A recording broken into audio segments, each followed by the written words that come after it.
Good evening, everyone. I'm Carly Parker, Senior Democratic Services Officer. I'm opening the meeting today as we currently don't have a chair. So the first item on the agenda is nominations for chair. So I'm going to start with Councillor Cecil. If you could put forward your nomination for chair, please.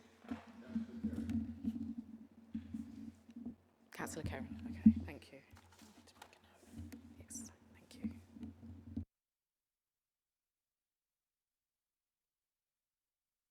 Councillor Green. Councillor Kerry.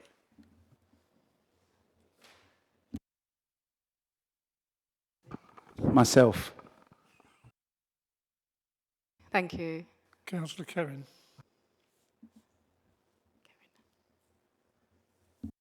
Thank you, Councillor Spate. Yes.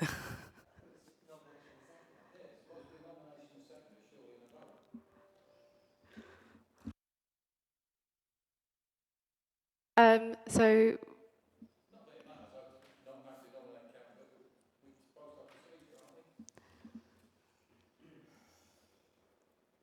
okay, so we'll vote. So you've all voted, okay, you all vote in, Councillor Karen, okay. Thank you very much. Thank you. Thank you for opening the meeting for us. I'd like to welcome... Councillor Karen, we have a script here available if you'd like to. Yep. Thank you very much.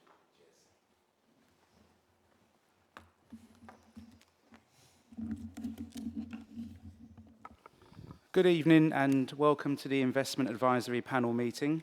It is just gone 7 p.m, so the meeting has started, and thank you all for your nominations and vote for chair. We've completed... I'd like to remind everyone present this meeting is being live streamed and recorded for publication on the Council's website. We've had item number 1, and thank you for that. Agenda item 2, apologies for absence. Do you have any apologies for absence, either from this committee or from Democratic Services? We've had one apology for John Cooper. And no other apologies. Thank you very much.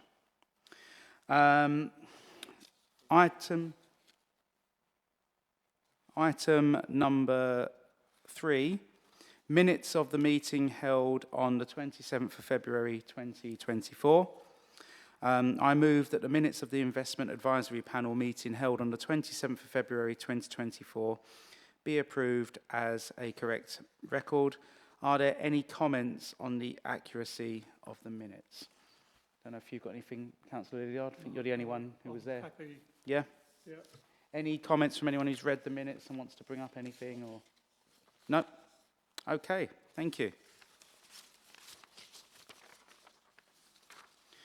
Agenda item 4, items of urgent business. I have not agreed to any urgent items of business, which I will take at the end of this agenda. This item will be an exempt item. Oh, okay. Agenda item 5, declarations of interest. Does anyone have a declaration of interest to make? Okay. Agenda item 6, an overview of the investment portfolio, a verbal update standing item. Can I ask Dawn Calvert to present, please? Is that right? Yeah. So in terms of investments, I'm just going to give you a verbal update if that's okay. So as you are aware, the council has I've just come off the tube. The council has a number of investments, divestments, so basically selling our investments that we have to make that are built into our MTFS, and therefore is built into our exceptional financial support model that I think I took you members through a couple of weeks ago. So the council's on track in terms of what it's selling. The council received £530 million last year from divestments, and that was predominantly from the sale of Toucan and CCLA. So what we've done with that money is being used to pay back PWLB loans that the council has. So the council has, so that's what the council paid, out of that money we paid £179 million this year, and we're paying our loans down this year. In terms of this year, we've got about £90 million in that plan in terms of divestments. The largest of that divestment is selling our share in the wind farms, which is, I'm just looking at my list, which is about just under £70 million. So what's happened is the council's appointed an agent for that sale, and that contract is just being signed, and then that agent will do all the work to sell that wind farm for us. We were hoping to get the capital receipt in from that sale about September, October time. I think it might be a little bit delayed. We'll definitely get the money in this year, but it might be a little bit delayed. But obviously now we've signed the contract and the process can start, we'll be in a bit better position to be able to see if that's going to be delayed. After we sell the wind farms, that's predominantly most of the big divestments sold, and we have about 7 or 8 left that we call the tail end divestments. They're quite small. So what I've asked our advisors, so we've got Camdor and Carmel Booth, is to excuse me, is to really have a look at those what's left, and sort of give us some advice on, can they still be sold? So because I think there's 1 or 2 that maybe can't sell, so can they still be sold? And really, what should we be doing really be doing with those very tail end investments, because they are very low in value? And then really what we have to do as a council, once we've sold this last sort of really significant divestment, we then have to start thinking about, if we've got a small number of tail end divestments left, how do we sort of mainstream that into business as usual? And it becomes part of our treasury function with appropriate reporting to make sure, to give members confidence that we are managing them as business as usual. That's really it on divestments, because as I say, the most of it has been done, and as I say, it's really getting that wind farm through now that we need to get done. So if anybody's got any questions for me. Thank you, Dawn. Have any members of Councillor Spates?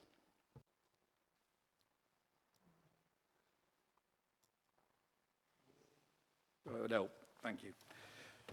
Thank you, Dawn, for your report. I've got to say that I appreciate the fact that it's a verbal update, and it was a verbal update on the agenda. I'm somewhat disappointed about the sparsity of detail into where we are. We made a pledge as an authority that we are going to be ultra open, honest and transparent and let everybody know what there is. And I appreciate you are relatively new to the situation we're in, so I'm not going to cast aspersions against yourself, but I do find it very disappointing that there was a considerable lack of detail. I find it considerably disappointing that we're talking about the wind farm divestment and you're not able to tell us where we are in terms of an expectation of when we'll get a result to that, a very vague timescale.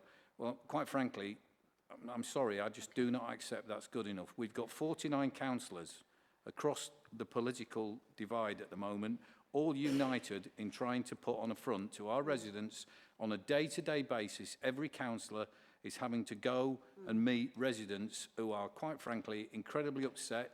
They're seeing cuts, they're seeing services diminished and all the rest of it. And we're having to stand up for this council and say we're doing everything in our power to get this back as quickly and as possible as we can. And please bear with us for the next couple of years. It's going to be really hard. It's going to be difficult. And yet, I just don't find that there was any sense of urgency in what you've just said, Dawn, to get that money in.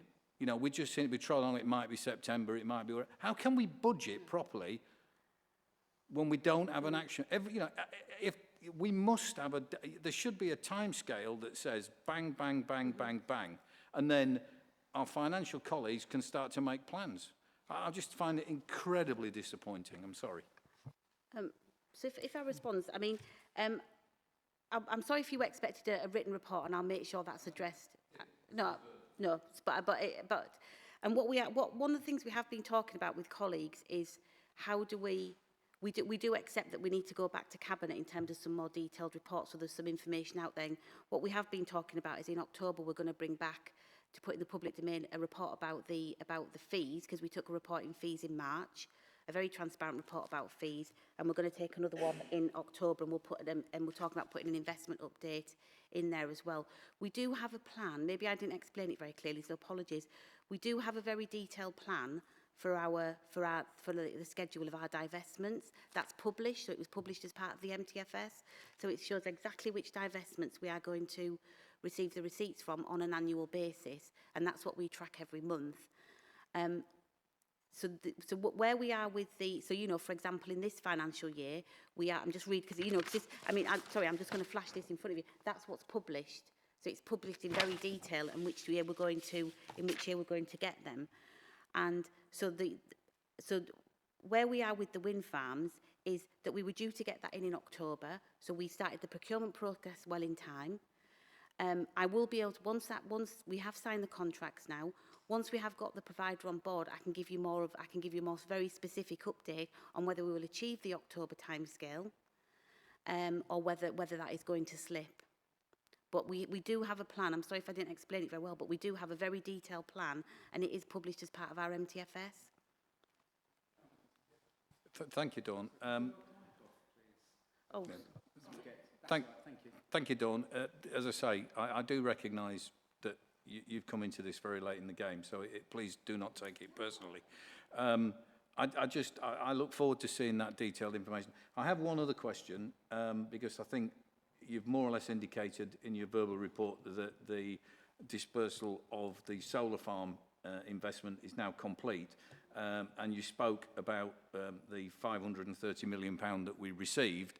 Can you give us a final account of what it actually cost us to recoup £530 million? Because, you know, there is a balancing act here. We have not made or not got £530 million in the coffers, I'm sure, because there's been a cost to get it. So can you tell us now the process is complete, what we've actually had to spend to get the 530 back?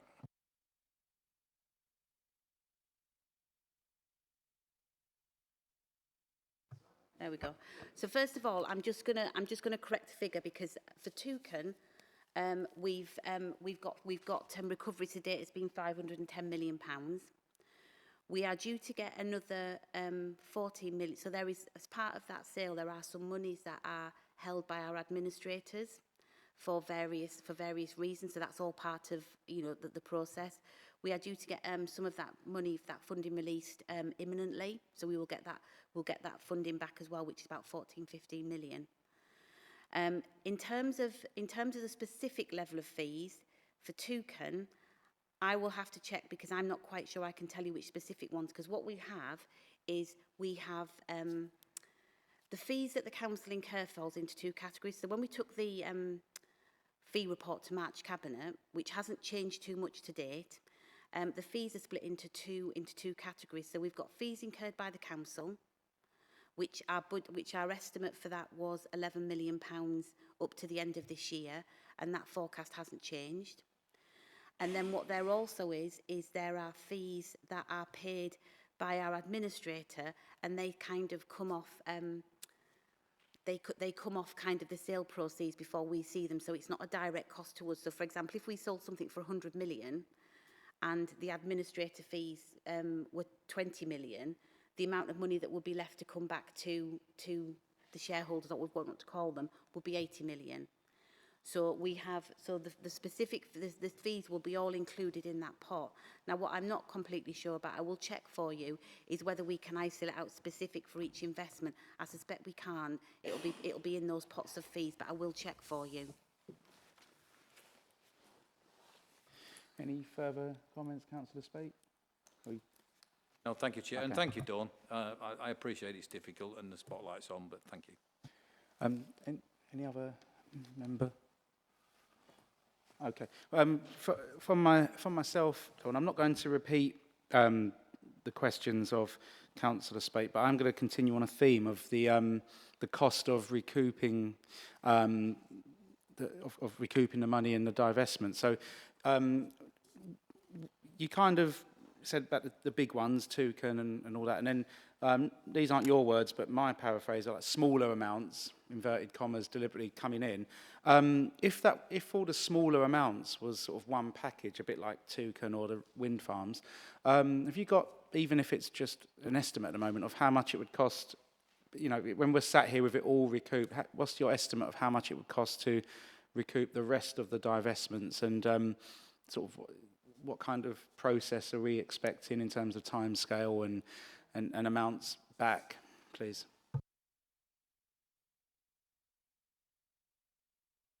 Not doing very well at all, am I? So in terms of our divestments, we've got them profiled from 23-24 to 28-29. So in terms of this financial year, our two largest are the sale of the wind farms, and then we've got a small amount from an investment in Redwood and a small amount from JLC, JCF. So they're about £10 million, those two together. And then if we look going forward, we've got, I'm just trying to mentally add it up very quickly, we've got, oh gosh, I could have done my calculator, couldn't I? 21, that's 28, 29, 30, 31, 32, 42. We've got about £45 million that is left in terms of what we're classing as our 7 or 8 tail end investments. Now, what I'll do is I will add these up properly for you, because I'm just worried that I might have missed a couple of million off. And that's what we are calling our tail end investments, and they're due to come in between 25, 26 and 27 to 28, 29. So that's our original profile. And so, as I say, this is what I've got Carmel, and so Carmel is our financial advisor at Calderstones, and I've got Anthony at Camdor looking at that for us to give me a good indication of, are they still valid? You know, that general review that we should do, because we're now a couple of years into our plan. So, for example, what I did have them to do is I told the members when we updated on the at your Labour group that we're going to we have to do a review of the model, because it's been in place a couple of years. So we have to review the financial model to see is it still valid, what's changed, etc. So we can then have them conversations with DLUC about what level of support that we need. So that's our plan. Now, obviously, if there's any opportunity to bring any of that in earlier, we would obviously look at that. In terms of the fees level, now what we reported back to March Cabinet, and it hasn't changed significantly then, that our estimated fees up until the end of this financial year are still 11 million pounds, and that is the council fees for all those divestments, not the administrative fees, which I think in that March report were about 35 million. What we do have to do is obviously, I've explained that those tail-end investments fall over about a 3-4 year period. We have to now, and we've started this process to give you assurance that we're on top of it. The reason why I've asked our advisors to look at that is obviously the fees that I've quoted you up to 11 million go up to the end of this financial year. So obviously we want to now minimise fees going forward. You know, we have to review that and minimise those. Therefore, I want to know the up-to-date position on them, on those divestments, so we can think about what's the best thing to do to them, and weighing up that cost of any cost we've got to in terms of their sale.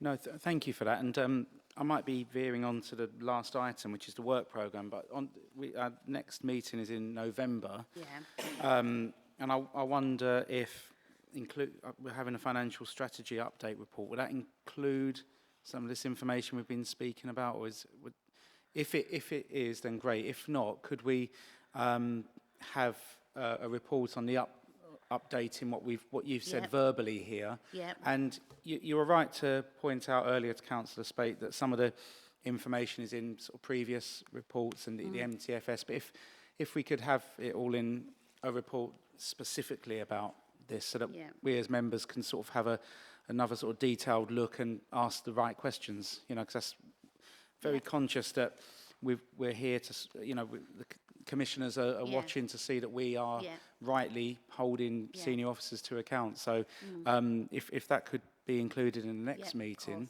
that would be really helpful, please. Yeah. Thank you. Has any other member got any questions? Just a bit of clarification. Yeah, go. Just a bit of clarification. What has been already updated to the Cabinet?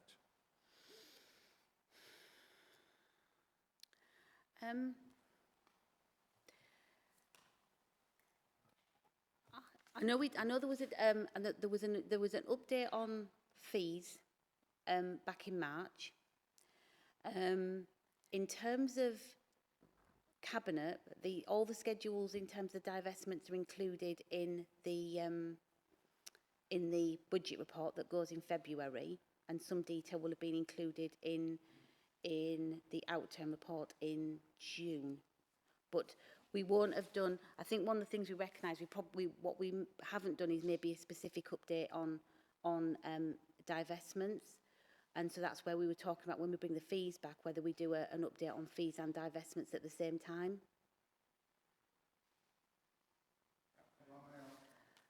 I would ask specifically for this panel to be given what exactly the Cabinet has been given. No ifs or buts. We need to know what the Cabinet has been told and on what basis they're making their decisions.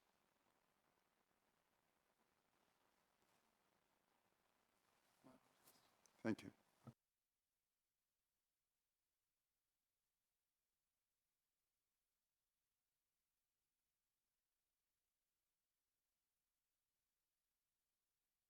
In terms of the level of divestment that we've got to do. I'm just sorry, I'm just not understanding the question.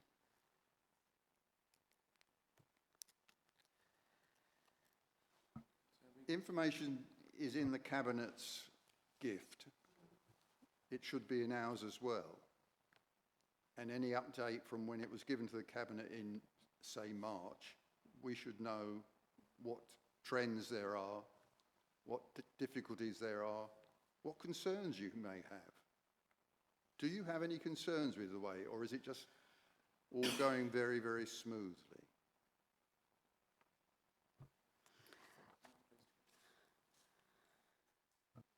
In terms of the plan is going according to what it should do, and what we have to do, part of my role in finance is making sure that that plan is achieved, because that plan is all built into the big model, we call it the exceptional financial support model, which informs DLUHC what funding that we need. So it's very, very crucial that we stick to our plan. So if, for example, a divestment would slip, we would have to say, well, what could we do to try and replace that?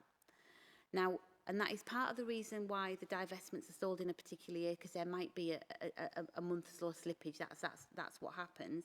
But at the moment, everything that we've got in our plan is happening to the plan that is in line with the plan. What we do have to accept is that this plan was done back in 23-24.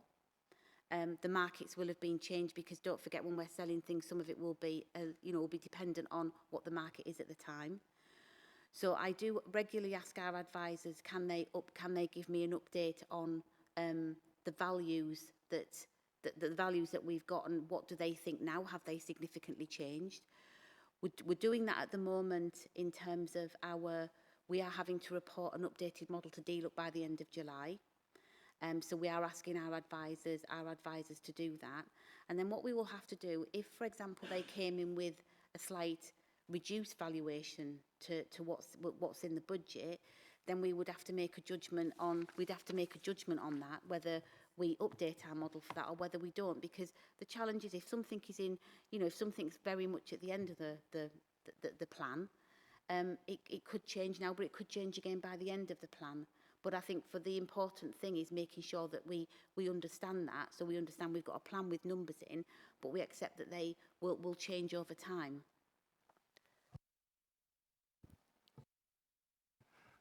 What about the milestones? Because you told us something that was already causing me concern. You said timing was slipping. Now, you weren't getting it on the time frame, in the time frame that you expected. So what the plan said, you should have this certain amount. Yeah. So what we said is that in terms of the sale of the wind farms, and I don't know if Mark can help me out if I'm getting this wrong, in terms of the sales of the wind farms, that is planned for sale in this year. We have signed the contract with the sales agent, so we had to go out to procure for the sales agent. That is now signed, and so obviously that process now will begin to sell the wind farms.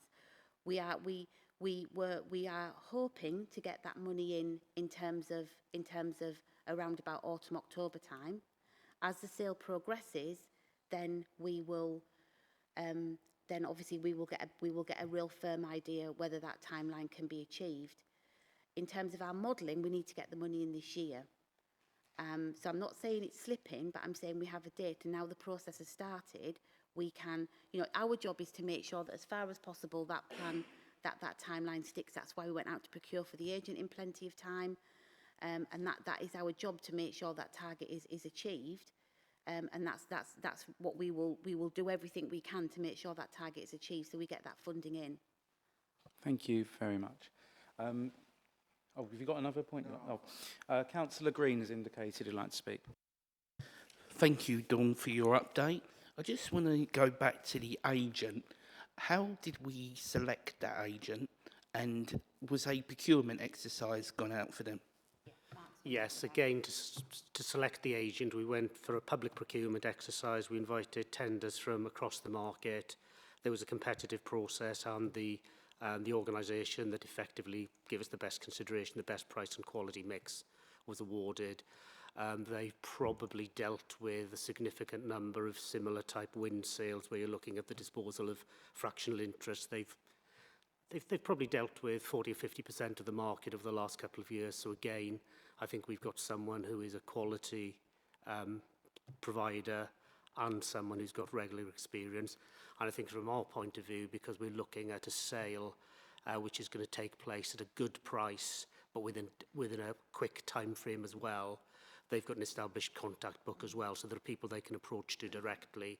Unlike some of the agents we interviewed, they look to the UK market and the European market and beyond. So again, if we are looking at achieving, I think, the best price for the assets, we've got the right people for the job following the process we followed. Thank you very much. Just last call for any questions before we move to recommendations. Okay, thank you. The only recommendation is to sort of note this verbal report. I think we've all asked questions and noted it. Thank you very much. Agenda item 7, asset disposals programme update. This is exempt. Sorry, it's not exempt until we say it's exempt. I would like to ask the reason why this item at this point in time is exempt. I've seen the pink papers that have been sent to us. I see nothing in there that particularly makes me think that the general public shouldn't know where we are. There may be some elements of commercial sensitivity to know that I'm asking. And I don't see anything at this point in time from what I've seen that says why we need to go into exempt session. If at a point during the discussion we need to, then we can go into it. But I don't think it should be taken for granted that we go exempt. And I think we should start in public session. That's just my personal view. No, thank you for sharing that, and I respect your view there. What I think... Oh, yeah, go on. Could I interject? It's not exempt, that's a mistake. Okay, then. So, I'll just cross that off. So we go to the asset disposals programme, which isn't exempt. Can I ask Rob Large to present this non-exempt report in public, please? Yes, thank you very much, Chair. Well, it's a brief one-page report, as you can see, and hopefully you've had a chance to read it, and I can read it out if you like, but I assume you all have read it, and I'm happy to take questions and expand on it, and as Councillor Spate has said, if there's anything that I feel for commercial sensitive reasons should be excluded, I'll say. Otherwise, I'll answer the question, or if it's something I can't answer now, I'll come back to you. And in anticipation of maybe a comment again that this is quite a brief general headline report. This was how it was done at the last one in February, and it might be that the new chair and the new panel want to work up. I have felt that maybe the terms of reference haven't really been worked out and thrashed out completely. I felt a bit uncomfortable about what to give and what not to give. So I think we can all, members of this panel and officers, liaising with Democratic Service, probably work on that for the next time. But certainly, this is only the second one. So it's a very general update, which does give a picture of the figures, and I'm very happy to give background beyond that. Okay, thank you. Firstly, I'm sort of pleased with the fact you just, trust us to read it and we give you the questions. It allows more time for our questioning of you. And I think in anticipation, yes, I think you probably gauge from the membership of this committee, we're keen for lots of detail and information. And I can speak for everyone on this committee that regardless of party, it's all diligent people who do the work. So, yeah, I think we'll probably agree on that. I'm going to go first to Councillor Spate because you did indicate you had questions before, so I'll go straight to you, sir. Thank you, Chair. I would ask our colleagues in Democratic Services that this be posted as soon as possible. I appreciate you've got the minutes to do, which will take some time, but as Rob so kindly acknowledged, there's nothing in here that shouldn't be that, so that should be in the public domain as soon as possible, which shouldn't take our IT team very long. Thanks, Rob. I first of all, I'm a layperson. I have a modicum working knowledge of accounts and figures and things like that. But we are, as we go through this, going to rely incredibly on your expertise and your guidance, and I thank you for that. And I say here and now, from what I've found out so far of the way we now starting to do things, I'm very confident that we have a cohort of officers that we can trust and rely upon. So I would like to start with that preface. In terms of a question, and I'm sure you'll probably say, silly man, you can't read what's in front of you, but 2.2 on the sheet, asset disposals for the financial year 24-25 were completed at 40.28 million.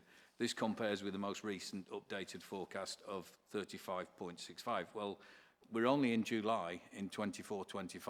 I don't understand what we mean by completed, because later on we then go to talk about other disposals and transactions that are scheduled within this financial year. So I'm sure it's just me that's thick and not capable to understand, but if you could just explain 2.2, Rob, I'd be very grateful. Well, I can explain it. I'm embarrassed to say that there is a typo there, because 2.2 should say the financial year 23-24, so the financial year that has just finished.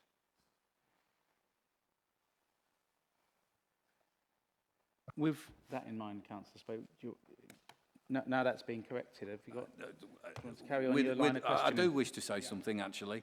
Yeah, please do.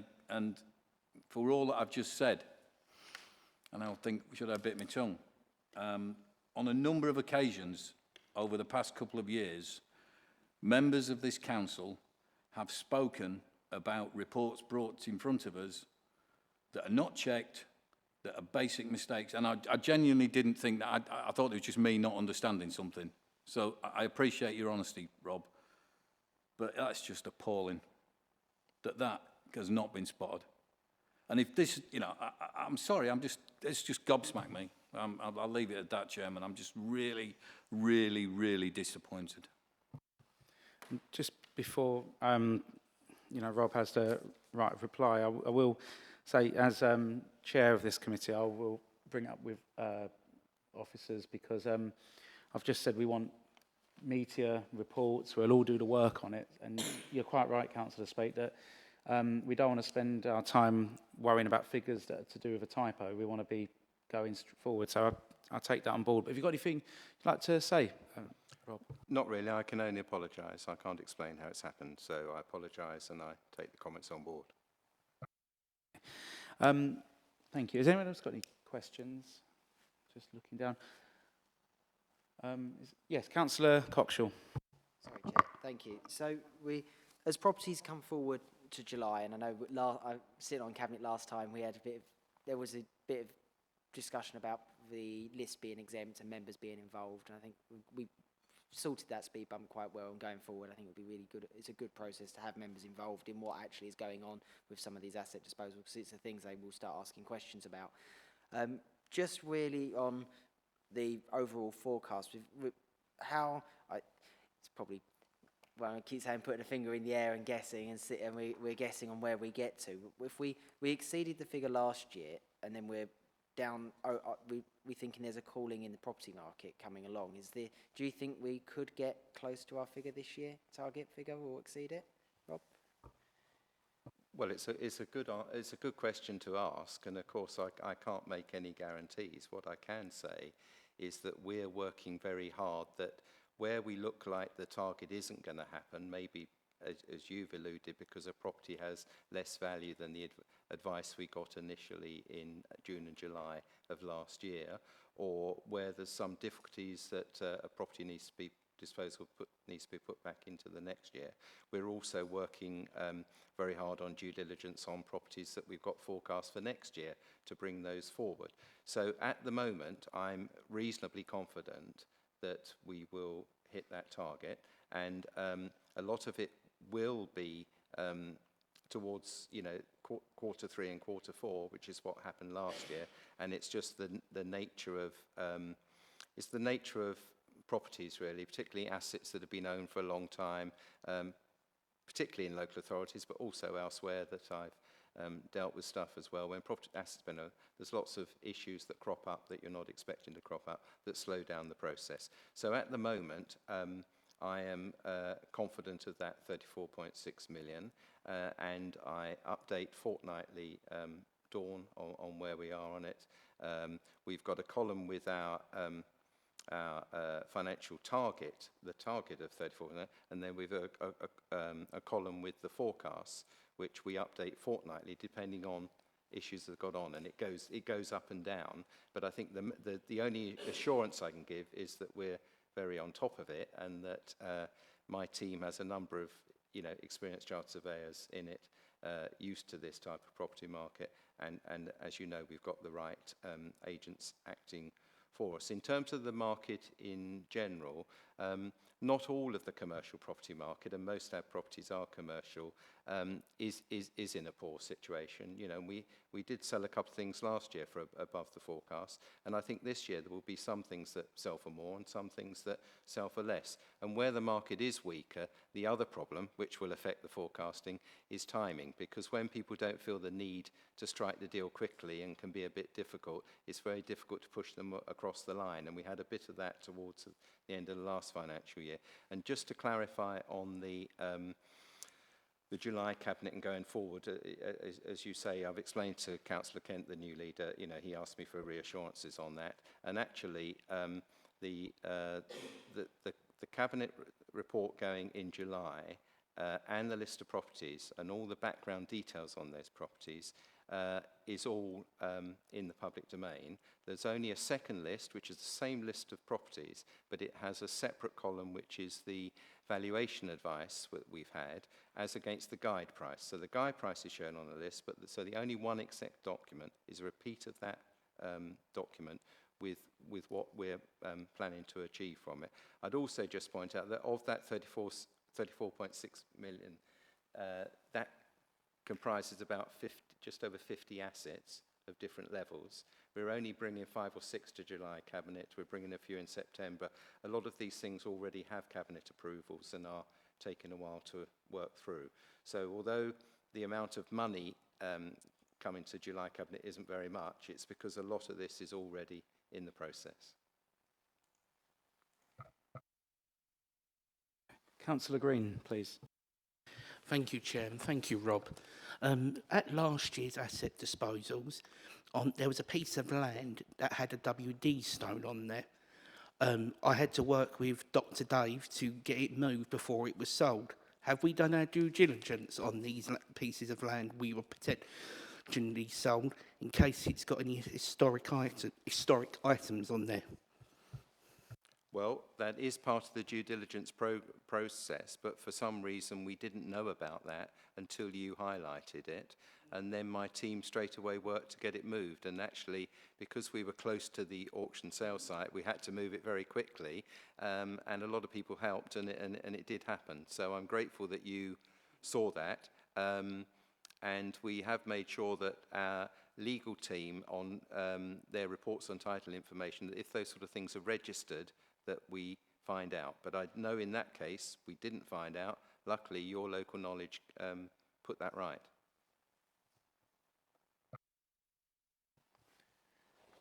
Thank you. Rob, I know you mentioned the work you've done prior to the Cabinet that's coming up this month. In terms of item 2.3, how confident are you that Cabinet will approve the next tranche of properties? And if for some reason they didn't, is there, for want of a better term, a plan B? From the informal Cabinet discussions, I'm reasonably confident that they will, but obviously I can't presume what Cabinet will decide.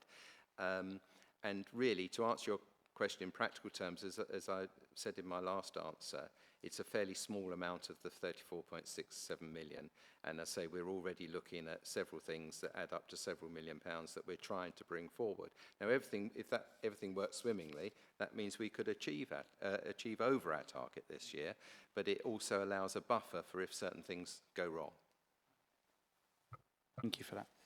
Has any other member got a question or a comment? Okay, thank you very much for your answers. The recommendation is to note the report. So I think we've all noted it. Thank you very much. Now, just going to agenda item 8, it says it's a verbal update and it's exempt. Is this the case that it's exempt, or? Yes, this would be an exempt item. We will be discussing some fairly sensitive matter which deals with legal proceedings, so I think I would caution members to make sure this stays in the exempt part of the agenda. Okay. I'm minded to accept your advice, but I just want to, if any member has an objection to it, even if we override that objection, if someone wants to speak out if they're unhappy with it being in closed session. Any? No, I fully support it. Okay. So, with that, I would remind members and officers not to discuss the contents of that update whilst we are live streaming the meeting. We will go into a closed session where members of the press and public will be asked to leave the meeting, and we will go offline to discuss the contents of the reports. I'll wait. Before I go to the rest of the committee, I just want to reiterate what I said in my questioning earlier, that if for the November meeting, if we could have a specific sort of written report based on the verbal report that Dawn Calvert gave, but obviously updated and up to date for when we meet in November. Has anybody else got something they'd like put onto the work programme? And just before Councillor Green comes in, can I just say I think members have expressed a preference tonight that we would like sort of, good solid written reports, because we'll all do our homework on them and then come prepped to ask the questions. Councillor Green. Just to raise that we've got 3 meetings across the year. We've got some very important stuff to the future of this council coming up. I do not feel this is enough, and we would need more updates going forward.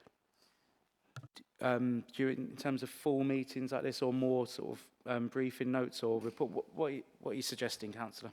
Either more meetings like this or briefing notes, but at the moment I can't see enough to keep me happy that we're going to be able to get down to the main issues and actually look at this. And as Dawn brought up in her briefing, there is some important stuff coming up around September, October.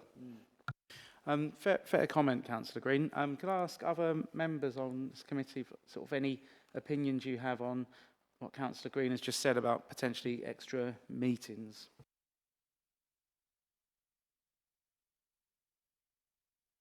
I would just like to make the point, you are the holder of the information. If you have got information that you think we should be told, I would ask you to talk to the chair and then see whether it is something that should be revealed to us. Thank you, Councillor.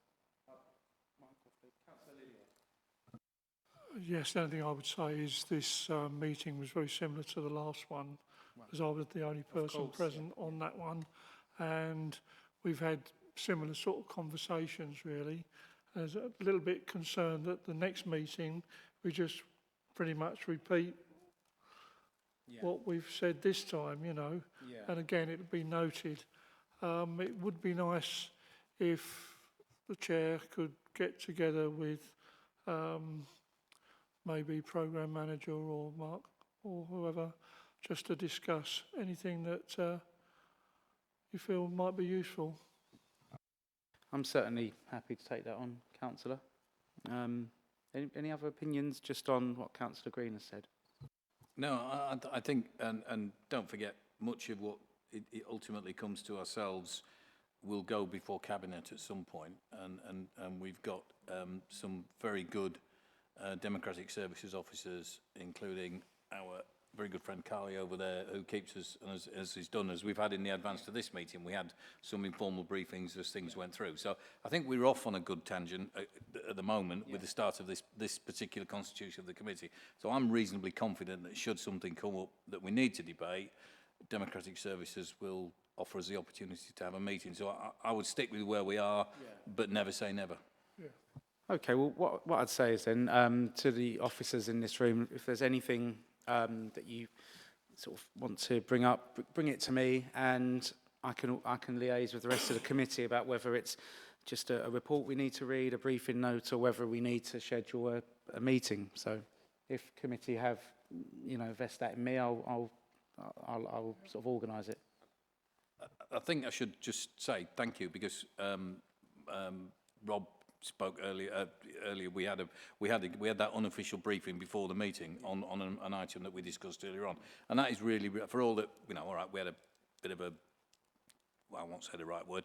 We had something happen that wasn't great, but having said that, what prefaced that was great in that we had engagement with the officers, which is what we've all asked for. And you know, if you're going to have brickbats, you've also got to have bouquets. So thank you for that, and I'm sure that will continue. Thank you. So any specific items for the work programme, or should we just stick with it as it is, and if things come up, go? Yep. Okay. And I'd like to thank all the officers in this room for all the work that's been done, both before the meeting and during this meeting, and also to thank all the members of this committee. You know, I think we could be a really good bunch working together, so thank you. Right, thank you everyone. That concludes the business of this meeting, and I now declare the meeting closed at 11 minutes past 8.